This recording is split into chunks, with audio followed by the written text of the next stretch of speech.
Buenas noches a todas y todos. Yo reivindico y celebro siempre la posibilidad de congregarnos y reunirnos en torno a las letras, en torno a un libro, a una investigación. Es un espacio siempre grato de celebrar y de compartir. Quiero iniciar mi participación expresando mis saludos y un especial agradecimiento al Tribunal Electoral Departamental de Santa Cruz, que ahora son nuestros anfitriones, al presidente Rodrigo Núñez, a la vicepresidenta, a la vocal, al vocal, al colega Francisco y a través al equipo del CIDE.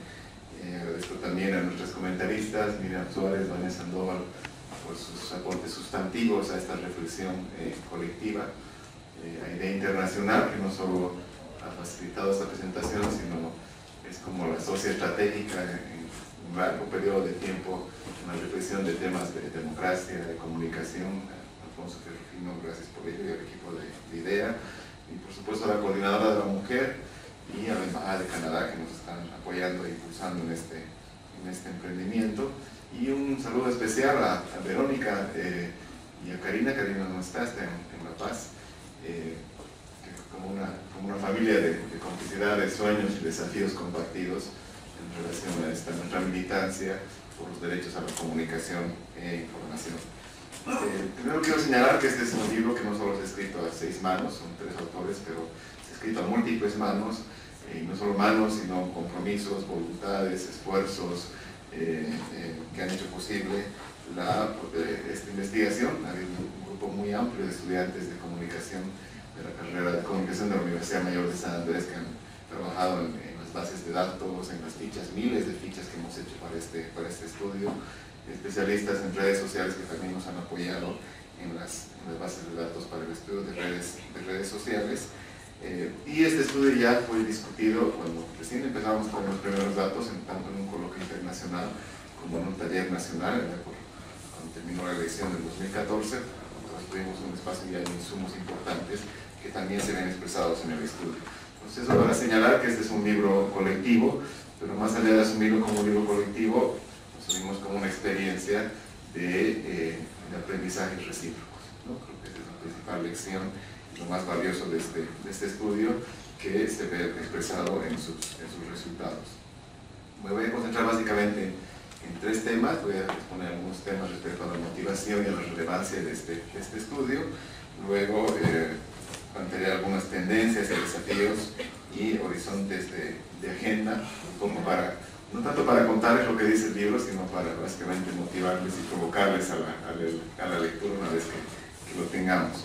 Este Comicios Mediáticos 2 nace en 2009, es el resultado de un proyecto que se inicia en 2009 impulsado por Idea Internacional, bajo la necesidad o la importancia de, en ese momento, tratar de indagar qué pasaba con los medios de comunicación en procesos de cambio, ¿no? Y ahí surgió el primer estudio, que fue el Comicios Mediáticos 1, que fue un análisis de los medios de comunicación en las elecciones generales 2009, y este es como una segunda parte que nos permite algo sustantivo, y es que nos permite tener una lógica comparada, ¿no?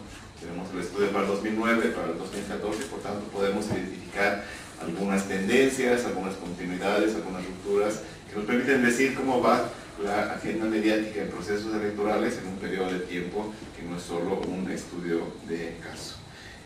Segundo, hemos asumido este estudio a partir de una orientación principista que nos parece fundamental, y es asumir que la calidad de la agenda mediática, es decir, lo que hagan los medios en los procesos electorales, incide de una manera sustantiva tanto en la representación política como en el debate público, ¿no? Es decir, si tenemos una agenda mediática de calidad, podremos decir que eso contribuye al fortalecimiento y a la propia calidad de la democracia, ¿no? Esa es nuestra orientación principista.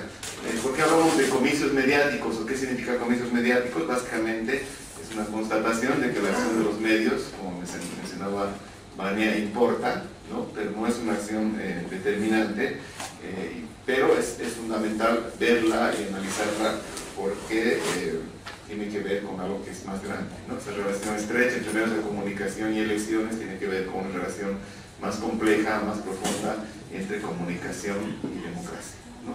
En el ámbito básicamente de la comunicación política. Un tercer elemento que quiero destacar es que este libro ha planteado y se ha asumido plenamente un diálogo con la norma, ¿no? con la legislación en la materia. Y les comento que el primer libro, el Comicios Mediáticos 1, fue un insumo importante para el debate y la reflexión de lo que después fue la Ley del Régimen Electoral del 2010, ¿no? Ese libro contribuyó de manera sustantiva no solo a lo que hoy es el nuevo régimen de propaganda en la Ley del Régimen Electoral, sino sobre todo fue un insumo importante para incluir en la normativa lo que antes no había, y es un capítulo específico respecto a la regulación de lo que se llaman estudios de opinión en materia electoral con fines de difusión, ¿no? Que son las encuestas electorales. Asumimos que Comicios Mediáticos 2 también plantea un diálogo con la norma, y por supuesto ya ha servido para un poco plantear lo que desde el Tribunal Supremo Electoral es en este momento el reglamento de campaña y propaganda electoral en referéndum, que asumimos que es un avance sustantivo en relación a la normativa en campaña y propaganda electoral en términos de principios, de definiciones, de normas que están en la base de lo que hoy es un proceso tan complejo e innovador como el referéndum. Y también asumimos que será fundamental, como decía el presidente Núñez, para impulsar hacia adelante la impostergable tarea de una reforma normativa, sobre todo en estos dos regímenes, ¿no? Campaña, propaganda y difusión de encuestas. Entonces, básicamente, estas presentaciones también son para nosotros unos insumos, unos espacios muy útiles de diálogo para esta reflexión que se traducirá en propuesta normativa. ¿Cuál ha sido el alcance del estudio? Primero destacar, algunos de ustedes ya lo van a tener pronto en sus manos, ya lo tienen, destacar que este es un estudio que se nutre de mucha fuente primaria, no es un ensayo de reflexión necesariamente solo conceptual y teórica, sino tiene mucha evidencia empírica. Creo que lo más sustantivo del estudio es eso, que todo lo que se plantea en el estudio tiene una base en datos, ¿no? Que se han obtenido básicamente de un monitoreo muy exhaustivo de 7 diarios y 6 redes de televisión durante un periodo de casi 4 meses, ¿no? Y aquí por supuesto que notar un vacío del libro, y es que no hemos tenido las condiciones para hacer monitoreo en radio, entonces una ausencia del libro, y tampoco hemos podido cubrir la fase de pre-campaña. Me imagino que si hubiéramos cubierto la fase de pre-campaña, es decir, la previa a la inscripción de los candidatos, hubiéramos tenido unos insumos interesantes sobre la campaña 50-50 paridades ahora, que tuvo fuerte presencia mediática, ¿no? Pero como partimos desde que se inicia el calendario electoral hacia adelante, nos perdemos esa primera fase. Entonces eso también es un tema de asignatura pendiente, y por supuesto también está pendiente ver la otra mirada, porque aquí vemos la mirada desde los medios de comunicación, desde los actores políticos. Está pendiente ver también la mirada de la ciudadanía.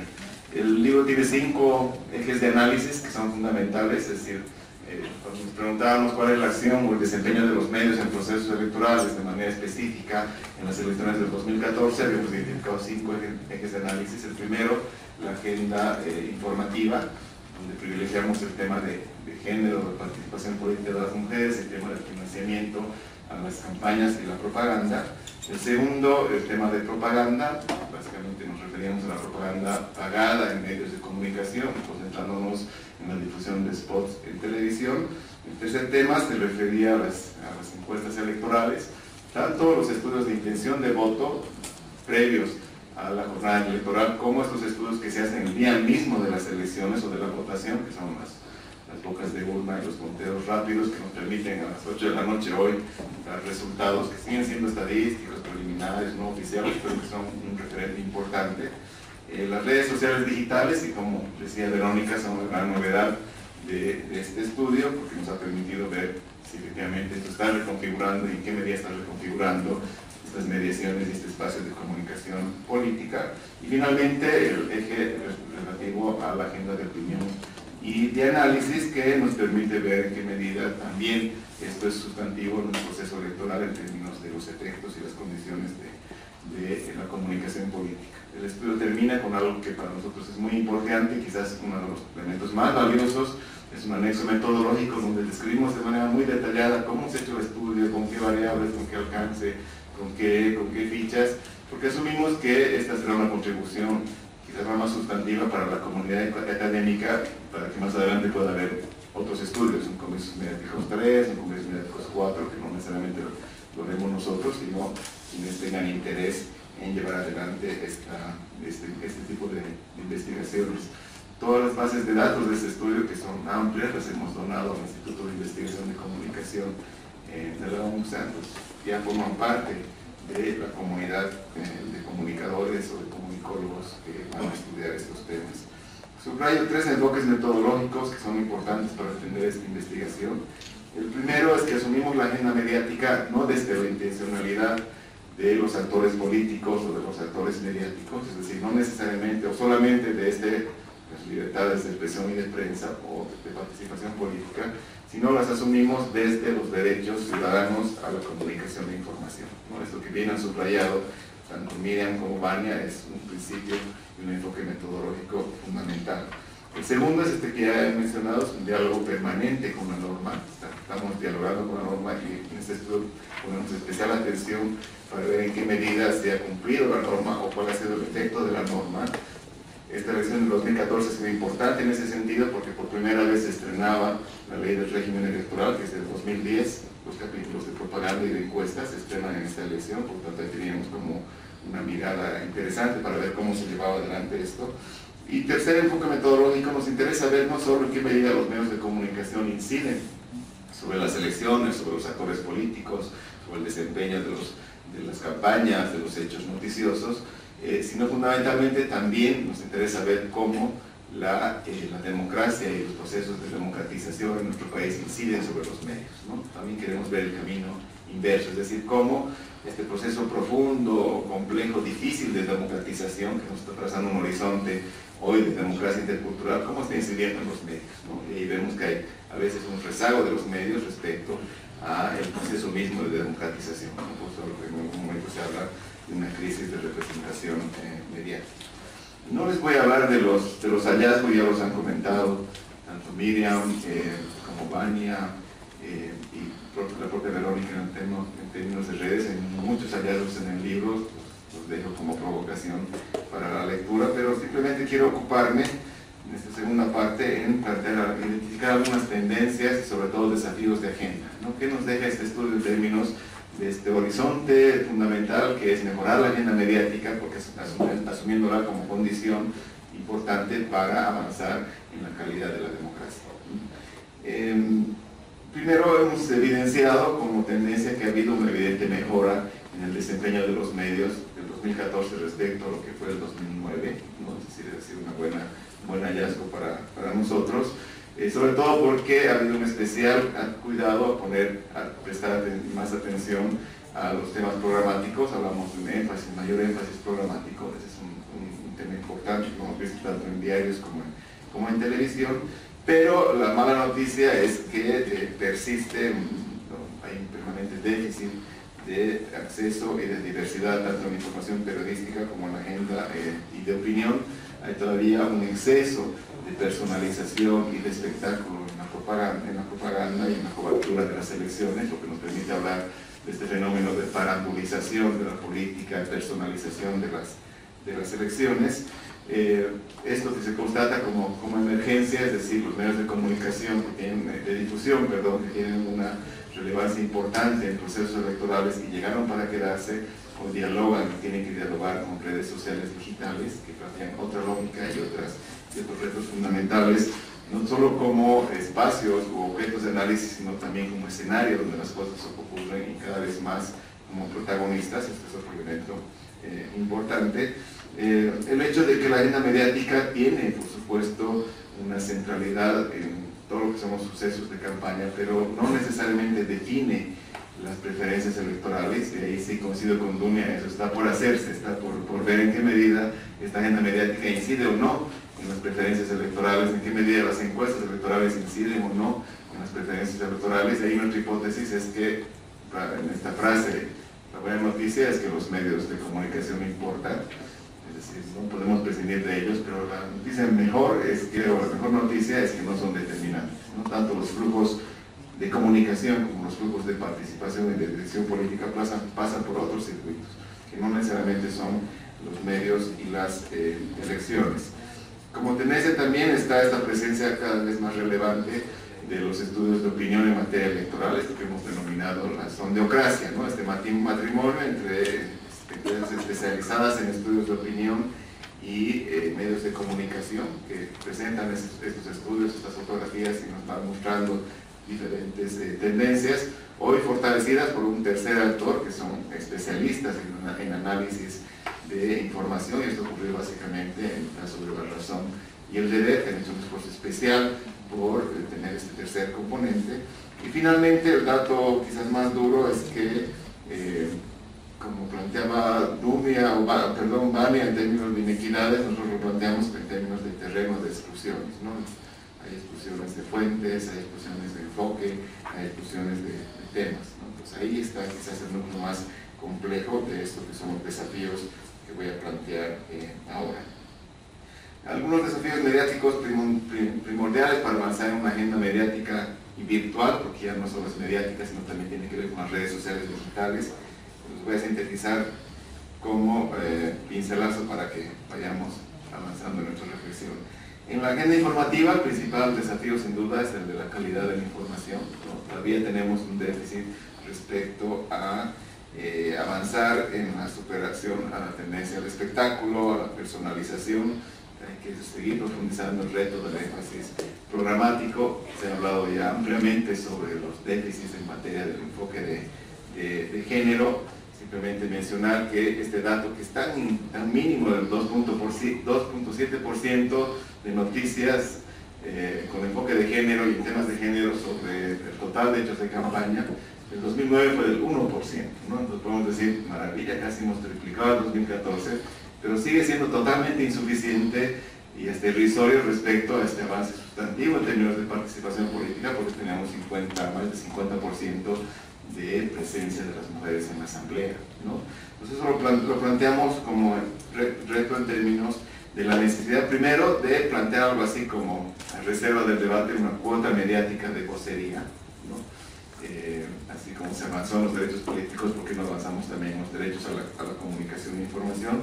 Y por supuesto implica un cambio de actitud de los operadores mediáticos, ¿no? Asumir que la agenda de género es mucho más que candidatas mujeres y que los temas de género son mucho más que cosas de mujeres, ¿no? Es un planteamiento importante.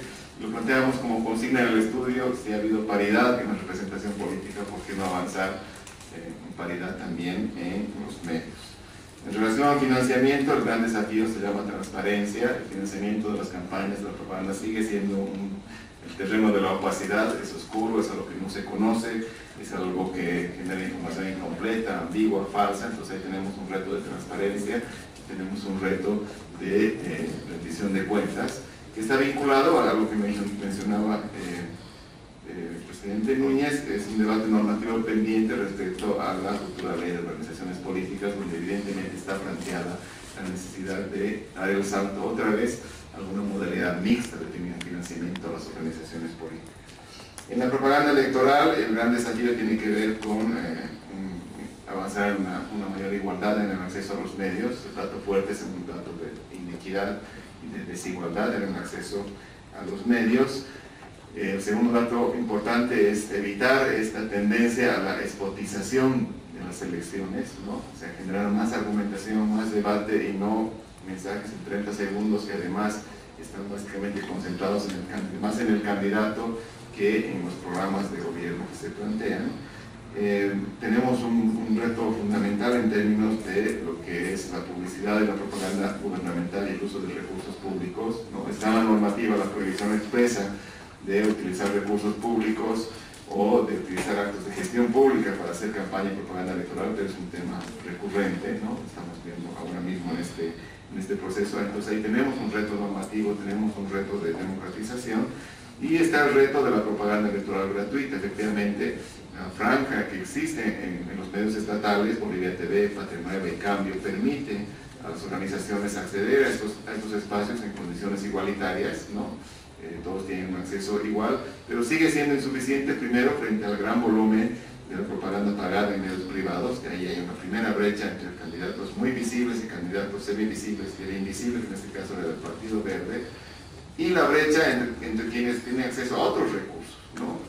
En campañas empresariales por un lado, pero sobre todo acceso a toda la maquinaria gubernamental y estatal de propaganda gubernamental, lo cual genera todavía más distancias y condiciones de visibilidad diferentes de los candidatos.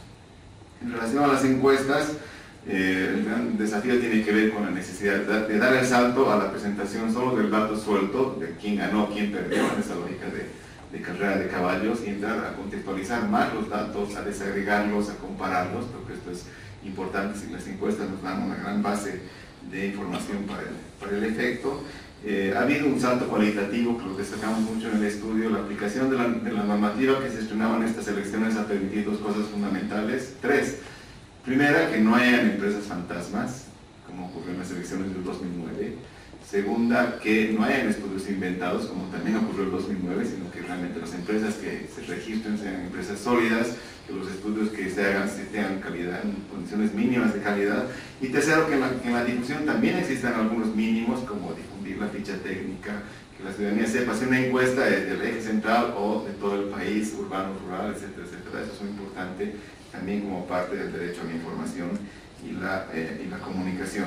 Aquí tenemos algunos retos en términos de alcance. Todavía no tenemos encuestas, por ejemplo, para el voto en el exterior, no tenemos encuestas específicas para los uninominales, no tenemos encuestas específicas para las circunscripciones indígenas o campesinas, ¿no? Y el gran reto que se probará seguramente este 21 de febrero es el reto de escenario, ¿no? Ha sido muy fácil y muy cómodo, yo diría, para las empresas encuestadoras las elecciones del 2014, porque desde meses antes ya se sabía claramente la tendencia, ¿no? Y la pudieron mostrar y la pudieron retratar tanto en los estudios de intención de voto como el día de la votación. Pero el reto de las encuestas se va a probar cuando tengamos escenarios muy estrechos de resultados, ¿no? Entonces ahí vamos a ver en qué medida responden a esta necesidad de que las encuestas se conviertan no solo en instrumentos de campaña, sino en instrumentos que pueden generar temas de debate, como ocurrió en 2014.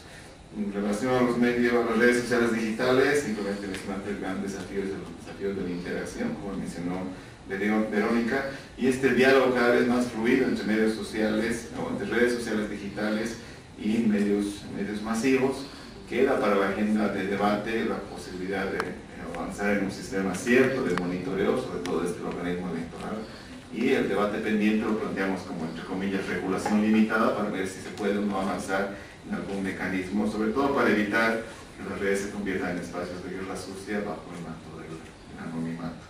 Y finalmente está la agenda de opinión mediática, donde los grandes retos son los retos de la pluralidad, frente a muchas voces diciendo más o menos lo mismo, ¿no? Necesitamos más voces pero diciendo cosas diferentes, y el reto del debate. En el estudio decimos ha habido mucha opinión pero poco análisis, ha habido mucho monólogo pero poco debate, ¿no? Entonces tenemos los retos sustantivos en términos de esta agenda, además del necesario sinceramiento, ¿no? Lo hemos constatado en ese estudio, como también ocurrió en 2009, que esta suerte de recurrencia a los analistas, que a veces se presentan como analistas independientes, tienen que ver con decisiones de los medios para reafirmar sus propias posiciones editoriales, ¿no? Entonces creo que es importante sincerarnos respecto a quién está opinando, desde dónde se está opinando, con qué base de contexto. Termino esta pequeña provocación y presentación a la lectura de este libro señalando básicamente dos horizontes de agenda que los hemos asumido como buenas noticias. La primera es que hay comunicación, y hay mucha comunicación más allá de los medios. Creo que esta es la mejor noticia y el gran desafío para futuros estudios, ¿no? La comunicación fluye más allá de los medios, y ello implica básicamente seguir insistiendo en garantizar el ejercicio ciudadano más allá de las libertades de expresión y de prensa, y realmente profundizar y apuntalar el ejercicio de los derechos constitucionales a la comunicación e información. Segundo, implica ampliar la pluralidad informativa y la diversidad comunicacional. Y tercero, asumir en serio que otra comunicación posible, política, es no solo posible, sino necesaria. Esa es la primera buena noticia. Y la segunda buena noticia es que hay mucha democracia, y mucha democracia más allá de las elecciones y de las organizaciones políticas, ¿no? Y en el caso de Bolivia estamos avanzando difícilmente, con muchas contradicciones, con muchos tropiezos, en un horizonte democrático que nos está planteando el gran desafío de la demodiversidad.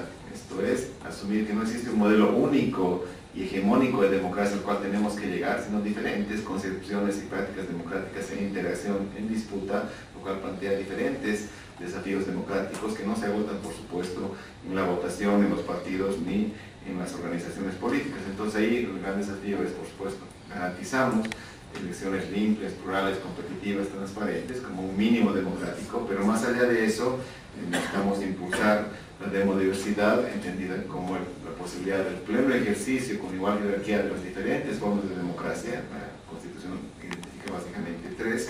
Finalmente, asumir este horizonte de democracia intercultural que nos hemos trazado como país. Todo eso van a encontrar en comicios mediáticos, queda para ustedes como provocación, como insumo. Queremos que comicios mediáticos básicamente sea un libro de desafíos y un libro de provocaciones para seguir pensando y para seguir soñando. Muchas gracias.